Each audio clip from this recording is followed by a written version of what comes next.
وایسا ببینم. بیا پایین. کجا بودی؟ چرا الان میاد مدرسه؟ آقا اجازه رامون دوره. راه دوره؟ یا بازیگوشی میکنی؟ دیروزم دیر اومدی مدرسه. این دفعه میبخشمه. یک بار دیگه اگه دیر بیای مدرسه رات نمیدم. چشم. حالا چرا کفشات خیسه؟ آقا اجازه افتادیم تو جوب. افتادی تو جوب؟ چرا شلوارت خیس نشده؟ آقا اجازه جوبش کوچیک بود. جوبش کوچیک بود؟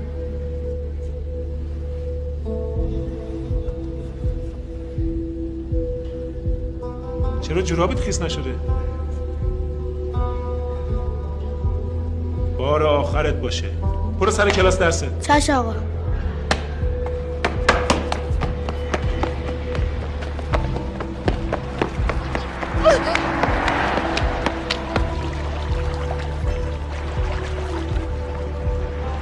چیه دختر خانم گریه میکنی؟ چه نشستی؟ چی شد آقا جان؟ دردم افتاده تو جوب زیر پول گیر کرده. خب گریه نکن، پیداش میکنم آقا جان. پیداش میکنم. بودو دیگه.